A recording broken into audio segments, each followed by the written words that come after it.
Hello बच्चों, इस video में हम देखेंगे मधुबन बुक का चैप्टर गणित के गुणी रामानुजन। गणित के गुणी रामानुजन जो चैप्टर है वह एक जीवनी है जो रामानुजन के ऊपर है। तो इस चैप्टर के हम प्रश्नोत्तर यहाँ पे देखते हैं। तो सबसे पहले हम पहला प्रश्न देखेंगे। पहला प्रश्न है, रामानुजन के माता पिता के बारे में बताएं। इसका उत्तर है, श्रीनिवास रामानुजन के पिता का नाम श्रीनिवास अयंगर था। वह एक कपड़ा व्यापारी के पास लेखकार के तौर पर काम करते थे। लेखकार होते हैं अकाउंटेंट, लेखकार के तौर पर वह काम करते थे। उनकी माँ का नाम कोमलता मम्मल था। तो यहाँ पे क्या बताया है कि उनके माता पिता का नाम और उनके पिताजी क्या काम करते थे। आइए नेक्स्ट प्रश्न देखते हैं। दूसरा प्रश्न है, वी रामास्वामी अय्यर कौन थे। तो वी रामास्वामी अय्यर एक गणित के विद्वान और भारतीय गणितीय सोसाइटी के संस्थापक हैं। ये पूरा एक शब्द है, संस्थापक प्रोफेसर थी। तो वे कौन थे? गणित के विद्वान और भारतीय गणितीय सोसाइटी के संस्थापक प्रोफेसर थे। थर्ड वाला प्रश्न देखते हैं।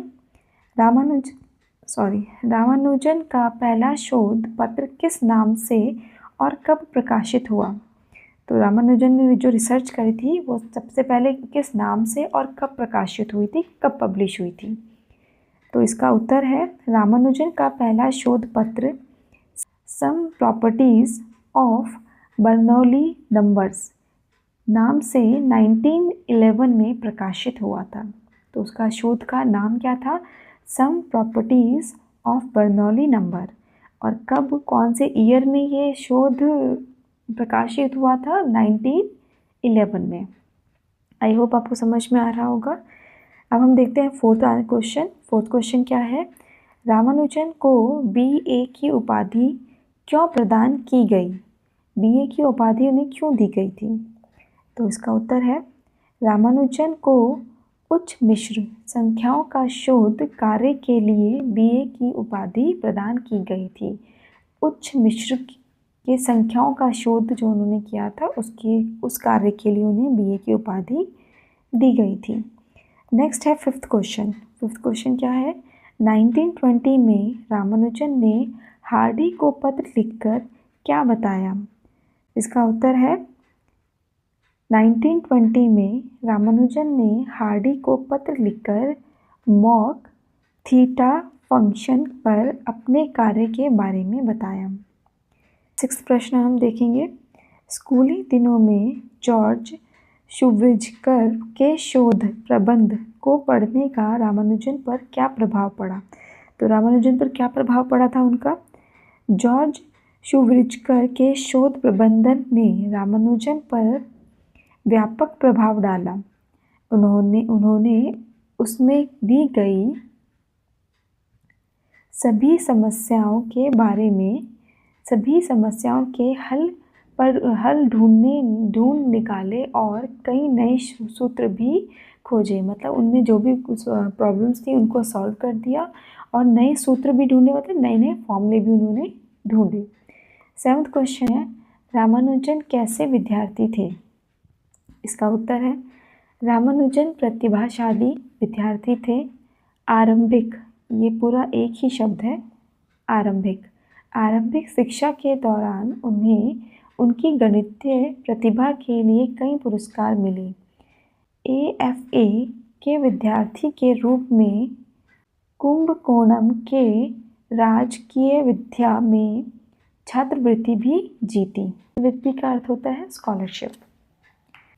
एक प्रश्न देखेंगे, रामानुजन लंदन कब और क्यों गए।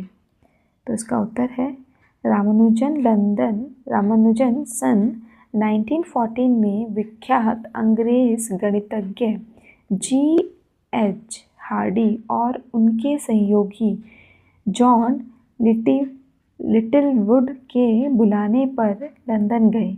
उन्होंने रामानुजन को कैम्ब्रिज लाकर एक साथ मिलकर उच्च मिश्र संख्याओं पर शोध कार्य करने का फैसला किया। तो उन्होंने रामानुजन के साथ उस पे शोध, उच्च मिश्र पर शोध करने के लिए, उनकी संख्याओं पर शोध करने के लिए, रिसर्च करने के लिए रामानुजन को 1914 में लंदन बुलाया था। नेक्स्ट क्वेश्चन देखेंगे, 9th क्वेश्चन, रामानुजन के जीवन काल की महत्वपूर्ण उपलब्धियों का वर्णन कीजिए। तो यहाँ पे हमें उनकी जो भी उपलब्धि उनकी थी अपने जीवन काल में, जो कि बहुत छोटा जीवन काल था, उसमें भी उन्होंने बहुत कई उपलब्धियां हासिल करी हैं, तो उनके बारे में हम यहाँ पे देखेंगे। रामानुजन की महत्वपूर्ण उपलब्धियां कुछ इस प्रकार हैं। उनकी 3 नोटबुक जो उन्होंने लिखी थी, उनकी 3 नोटबुक। नेक्स्ट है सम प्रॉपर्टीज़ ऑफ बर्नौली नंबर्स, शीर्षक शोध पत्र।